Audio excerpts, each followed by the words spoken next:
सर्वांचं turning points या online education प्लॅटफॉर्मवर हार्दिक स्वागत आहे. बघा, 2022-23मध्ये झालेल्या आणि 2025 डिसेंबर अखेरपर्यंत झालेल्या सर्व परीक्षेतील PYQ आपण TCS IBPS ऑनलाईनर या पुस्तकात घेतलेलं सर्व सरळ सेवा परीक्षेसाठी अतिशय उपयुक्त असं पुस्तक आहे. त्याचा जर आपण हे प्रश्न आणि उत्तर सिरीज बनवत आहोत. सर्वांनी डिस्क्रिप्शन बॉक्समध्ये त्या संदर्भात माहिती दिलेली आहे आणि सर्वांना विनंती आहे, फ्रीमध्ये काही टेस्ट अपलोड केलेले आहेत टर्निंग पॉईंट्स ॲपमध्ये. ओके, टर्निंग पॉईंट्स ॲप ते डाउनलोड करा. पुढे आजचा जी सूची आहे, समवर्ती सूची, केंद्र सूची, राज्य सूची या संदर्भातील प्रश्न कसे आले होते ते बघणार आहोत. बघा, भारतीय राज्यघटनेच्या कोणत्या अनुसूचीमध्ये राज्य आणि केंद्र यांच्यातील सत्ता पृथक्करणाची तरतूद आहे? तर ते 7व्या अनुसूचीमध्ये आहे. यावर परीक्षेला खूप वेळेस आलेला आहे. पुढे, केंद्रीय संसदेला राष्ट्रहितासाठी राज्य सूचीतून एखादा विषय केंद्र यादीत किंवा समवर्ती यादीत टाकायचा असेल तर कोणाची मान्यता आवश्यक असते? तर ते राज्यसभेची मान्यता आवश्यक असते. भारतीय राज्यघटनेच्या खालीलपैकी कोणत्या अनुसूचीमध्ये सर्व विषयांची यादी दिलेली आहे ज्यावर राज्य कायदे करू शकतात? तर 7व्या अनुसूचीमध्ये. जे रिपीट प्रश्न झालेला आहे हे समाज कल्याण विभागात प्रश्न आलेला आहे. महाराष्ट्र महाराष्ट्र राज्य यादीतील कोणत्या विषयावर कायदे करू शकते? तर विधानसभा, महाराष्ट्र विधानसभा महाराष्ट्र राज्य यादीतील म्हणजे राज्यसूचीतील. ओके. पुढे, भारतीय राज्यघटनेतील समवर्ती यादीची कल्पना खालीलपैकी कोणत्या देशाच्या राज्यघटनेतून घेतलेली आहे? ऑस्ट्रेलिया. हे यापूर्वी देखील आपण राज्यघटनेची वैशिष्ट्ये ज्यावेळेस होती त्यावेळेस आपण भारतीय राज्यघटनेची वैशिष्ट्ये या प्रकरणामध्ये या संदर्भात माहिती पाहिलेली आहे. समवर्ती सूची असण्याची कल्पना खाली यापैकी कोणत्या देशाच्या राज्यघटनेतून घेतलेली आहे? तर ऑस्ट्रेलियाची राज्यघटना. रिपीटेड प्रश्न आहे वन विभागाने DMER मध्ये. पुढे, भारतीय राज्यघटनेच्या 7व्या अनुसूचीमध्ये अंतर्गत राज्यसूचीमध्ये नोव्हेंबर 2021 पर्यंत अर्थात डिसेंबर 2025 पर्यंत किती विषयांचा समावेश आहे? तर 61 विषयांचा समावेश आहे. आता हे सूचीवर एवढेच प्रश्न आले होते आणि तेच वारंवार प्रश्न आलेलेच आहेत वारंवार. तर आता आपण या व्हिडिओमध्ये पाहणार आहोत पुढचा जो टॉपिक आहे आपला, महत्त्वाची कलमे. ओके. भारताच्या राज्यघटनेचा कोणता अनुच्छेद भारताच्या राष्ट्रपतींना केंद्र आणि राज्ये आणि राज्यामध्ये आपापसात सुसूत्रता आणण्यासाठी आणि समन्वय साधण्यासाठी आंतरराज्य परिषद नियुक्त करण्याचा अधिकार देतो? तर अनुच्छेद 263. ओके. आता ह्याच्यात एवढे म्हणजे कलम आणि त्याची तरतुदी हे परीक्षेच्या दृष्टीने महत्त्वाचं, हे तुम्हाला सांगायची गरज नाही. तर सर्वाधिक प्रश्न कलम जे आहेत आपण त्याला एक वेगळं प्रकरण बनवलेलं आहे आणि ते याच्यामध्ये ॲड केलेलं आहे. ओके. तर आता कलम आणि त्याच्या संदर्भात तरतुदी या गोष्टी आपल्याला ऑटोमॅटिक प्रश्न वाचल्यामुळे माहिती होतील. तर याच्या 2 पार्टमध्ये आपण व्हिडिओ बनवणार आहोत कारण खूप मोठे प्रश्न आहेत. तुम्हाला बघायचं असेल तर तुम्हाला एक ओव्हरलुक दाखवून देतो. बघा, जवळपास 4 पेजेसचं कंटेंट जे आहे ते फक्त महत्त्वाचे कलम वेगळं करण्यावर आपलं खर्च झालेला आहे. म्हणजे एवढे पेजेस आहेत, त्यामुळे आपलं हे जे आहे ते 2 व्हिडिओमध्ये होईल. व्हिडिओ आपला 2 पार्टमध्ये करायचा प्रयत्न असेल. तर मग चला, महत्त्वाचे कलम संदर्भात आपण कलम 263 पाहिलेला आहे. ओके. आता कलम 170 बघा. लगेच प्रश्न आलेला आहे. खालीलपैकी कोणता अनुच्छेद खालीलपैकी कोणता अनुच्छेद राज्य विधानसभेच्या रचनेशी संबंधित आहे? तर अनुच्छेद 170. आणि ही विधान परिषदेला मी सांगितलं होतं 171 विधान परिषदेची रचना. आता वाक्यरचना बदलून कशा प्रकारे प्रश्न आले ते बघा. राज्यघटनेच्या खालीलपैकी कोणत्या अनुच्छेदात राज्य विधिमंडळाची रचना नमूद केलेली आहे? 170. राज्य विधिमंडळ म्हणजे राज्य विधानसभा. ओके. भारतीय राज्यघटनेच्या 170 आहे, उत्तर सांगायचं राहिला. भारतीय राज्यघटनेच्या खालीलपैकी कोणत्या अनुच्छेदानुसार सरकारी अर्थसंकल्प संसदेसमोर सादर करणे आवश्यक आहे? तर ते अनुच्छेद 112 म्हणजेच कलम 112.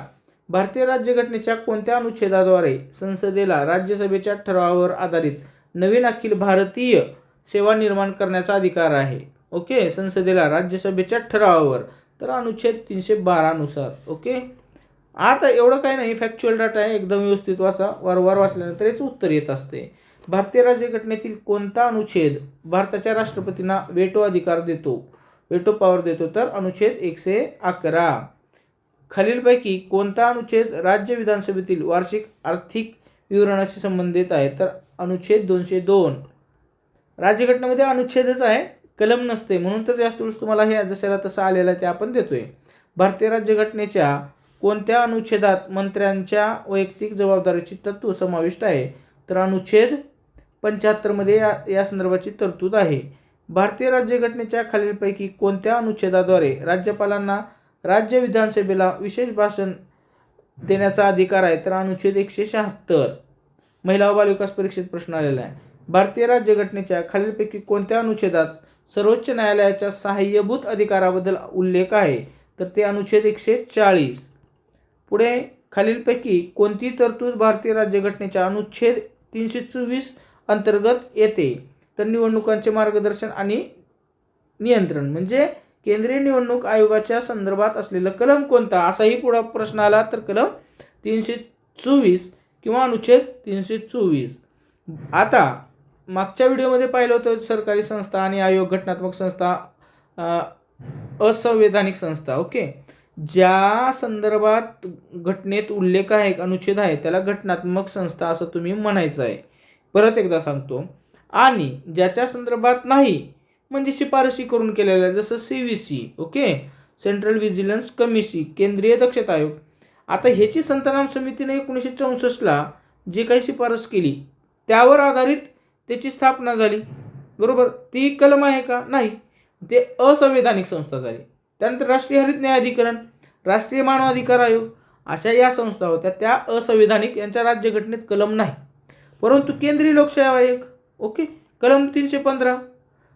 त्यानंतर केंद्रीय वित्त आयोग, या संदर्भात राज्यघटनेत कलम आहेत, म्हणून त्या संवैधानिक संस्था आहेत. त्यावर वारंवार प्रश्न आलेला आहे. ही गोष्ट तुम्हाला क्लिअर झालेली असेल. राज्यघटनेच्या खालीलपैकी कोणत्या अनुच्छेदात राज्य विधानमंडळाच्या संदर्भात वार्षिक वित्तीय विवरणपत्र नमूद केले आहे? अनुच्छेद 202. पुढे आहे, भारतीय संविधानातील कोणत्या अनुच्छेदामध्ये नगरपालिकांच्या रचनेचा समावेश आहे? तर अनुच्छेद 243. आर. 74वी घटना दुरुस्ती ही नगरपालिका महानगरपालिकेच्या संदर्भात आहे, तर 75वी ही स्थानिक स्वराज्य संस्था म्हणजे ग्रामीण भागासाठी पंचायत राज या संदर्भातील 73वी घटना दुरुस्ती आहे. अनुच्छेद 14 अंतर्गत कायद्याचे समान संरक्षण या वाक्यांशाचा अर्थ काय आहे? तर समान परिस्थितीत समान वागणूक. ओके, कलम 14 समान ही एकात्मिक महिला व बालविकास सेवा मुख्य सेविका परीक्षेत प्रश्न आलेला आहे, जो रिपीटेड बऱ्याच ठिकाणी आहे. ओके, त्यानंतर आता पुढचे प्रश्न पाहू. भारतीय संविधानाच्या कोणत्या अनुच्छेदानुसार जीवन आणि वैयक्तिक स्वातंत्र्याचा हक्क प्रदान करण्यात आलेला आहे? अनुच्छेद 21. बघा, मूलभूत हक्क, हे मूलभूत हक्क कोणत्या भागामध्ये आहेत? भाग 3 मध्ये नमूद आहेत. भाग 3 मध्ये म्हणजे स्वातंत्र्याचा अधिकार, समतेचा अधिकार, अशा प्रकारचे जे आहेत, शोषणाविरुद्धचा अधिकार, ओके, उपाययोजनात्मक अधिकार, धार्मिक व सांस्कृतिक अधिकार, हे सगळे अनुच्छेद हे मूलभूत हक्क आहेत, याच्यामध्ये नमूद केलेले आहेत. आणि अनुच्छेद 21 वर खूप वेळेस प्रश्न आलेला आहे. स्वच्छ पाणी पिण्याचा अधिकार, शिक्षणाचा अधिकार, हे सगळे मूलभूत अधिकार आहेत. आता शिक्षणाचा अधिकार जो आहे तो देखील या अनुच्छेद 21 नुसार अधिकार ठरवण्यात आलेला आहे. भारतीय राज्यघटनेच्या कोणत्या अनुच्छेदात माणसांचा अपव्यापार, बिकारी आणि त्यासारख्या अन्य स्वरूपातील वेठबिगारीस मनाई करण्याची तरतूद केली आहे? तर ते अनुच्छेद 23 अंतर्गत. भारतीय संविधानाने संसदेला कोणत्या अनुच्छेद अंतर्गत नागरिकत्व संबंधित कायदे करण्याचा अधिकार दिला आहे? तर अनुच्छेद 11. काय? अनुच्छेद 11 अंतर्गत ते दिलेलं आहे. भारतीय राज्यघटनेतील कोणते अनुच्छेद शोषणाविरुद्धच्या अधिकाराशी संबंधित आहे? तर अनुच्छेद 23 व 24. भारतीय राज्यघटनेच्या कोणत्या अनुच्छेदात काही खटल्यामध्ये अटक आणि स्थानबद्धतेपासून संरक्षण दिलेले आहे? तर अनुच्छेद 22. हे सर्व जे कलम आहेत ना मूलभूत अधिकार अंतर्गतचेच आहेत, लक्षात असू द्या. भारतीय राज्यघटनेच्या अनुच्छेद 51 खालीलपैकी कोणता मुद्दा समाविष्ट आहे? मूलभूत कर्तव्ये. भारतीय राज्यघटने ज्यावेळेस अंमलात आली, हे का आपण स्वीकारलं 26 नोव्हेंबर 1949ला, अंमलात आली 26 जानेवारी 1950ला. परंतु ज्यावेळेस अंमलात आली त्यावेळेस भारतीय राज्यघटनेमध्ये मूलभूत कर्तव्ये नव्हती. ओके, मूलभूत कर्तव्ये ही 42व्या घटना दुरुस्तीनुसार स्थापन झाली, जी 1976ला झाली. त्यासाठी सुवर्णशील समिती स्थापन झाली होती आणि त्या सुवर्णशील समितीने एकूण 8 मूलभूत कर्तव्य सांगितलं होतं, त्यापैकी आपण 6 घेतलं. परंतु ज्यावेळेस राज्यघटनेत चर्चा झाली, 42वी घटना दुरुस्ती झाली, त्यावेळेस 10 मूलभूत कर्तव्य समाविष्ट केले. परंतु 10 मूलभूत कर्तव्य समाविष्ट झाल्यानंतरही 11वे जे मूलभूत कर्तव्य आहे शिक्षणाच्या संदर्भात 11 मूलभूत कर्तव्य ते देखील समाविष्ट झालं. 86वी घटना दुरुस्ती 2002 यावेळी ज्यावेळेस घटना दुरुस्ती झाली त्यावेळेस झालं. ओके, शिक्षणाच्या संदर्भात RTI ॲक्ट त्यानंतर आलेला आहे 2009ला.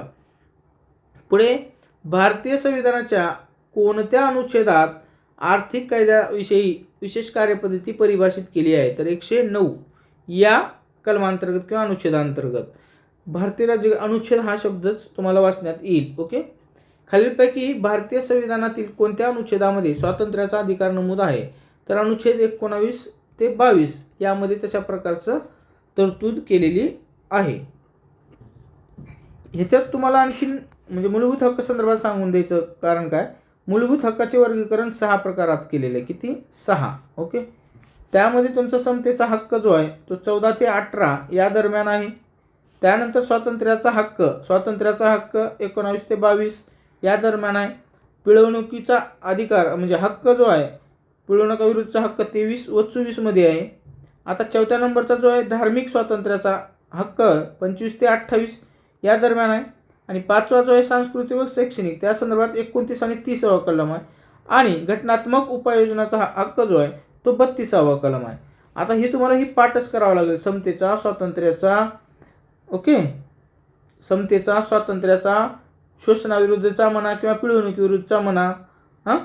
त्यानंतर पिळवणुकीचं झाल्यावर धार्मिक क्रमाने पाठ करा बरं का. धार्मिक, पुन्हा सांस्कृतिक व शैक्षणिक आणि पुन्हा शेवटी घटनात्मक उपाययोजनेला डॉक्टर बाबासाहेबांनी भारतीय राज्यघटनेचा आत्मा म्हणलेला आहे कलम 32ला. पुढे भारतीय संविधानाच्या अनुच्छेद 14 मध्ये भारतातील सर्व व्यक्तींना काय हमी दिलेली आहे? तर कायद्यासमोर समानता आणि कायद्याचे संरक्षण. जे समानतेचा हक्क आपण आत्ता चर्चा केली, जे 14 ते 18 या कलमांतर्गत हे दिलेलं आहे. 14 ते 18 मध्ये काय म्हणजे सर्व व्यक्तींना कशाची हमी दिलेली आहे? कायद्यासमोर समानतेचा. कोणी श्रीमंत असो की लहान असो, गरीब असो की मोठा असो. ओके, पुढे आहे भारतीय संविधानाच्या कोणत्या अनुच्छेदानुसार जीवन आणि वैयक्तिक स्वातंत्र्याचे संरक्षण सुनिश्चित केले आहे? कायद्याने स्थापित केलेल्या प्रक्रियेशिवाय कोणत्याही व्यक्तीला दुसऱ्या व्यक्तीचे जीवन किंवा वैयक्तिक स्वातंत्र्य हिरावून घेता येणार नाही. म्हणजे हे स्वातंत्र्याचा हक्क जो आहे त्यामध्ये 19 ते 22 कलम आहेत.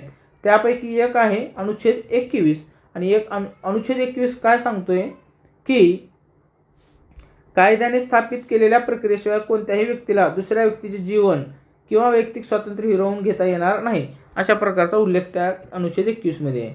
त्यानंतर पुढचा प्रश्न आहे, भारतीय राज्यघटनेच्या कोणत्या कलमात असे नमूद केले आहे की या अनुच्छेदातील कोणतीही गोष्ट राज्याच्या मते ते राज्याच्या अंतर्गत सेवामध्ये पुरेसे प्रतिनिधित्व नसलेले मागासवर्गीय नागरिक आहेत, त्यांची नियुक्ती किंवा पदांच्या आरक्षणासाठी कोणतीही तरतूद करण्यास प्रतिबंध करणार नाही?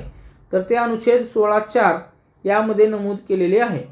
ओके, अनुच्छेद 16(4). आता अनुच्छेद 16(4) कोणत्या मूलभूत हक्कामध्ये येतं? समतेचा मूलभूत हक्क, जे 14 ते 18 मध्ये आहे. आता ही आकडा तुम्हाला लक्षातच ठेवायचा डिफरन्स. ओके, अशा प्रकारे. त्यानंतर भारतीय राज्यघटनेच्या कोणत्या अनुच्छेदानुसार मूलभूत अधिकारांच्या अंमलबजावणीसाठी थेट सर्वोच्च न्यायालयाशी संपर्क साधता येते?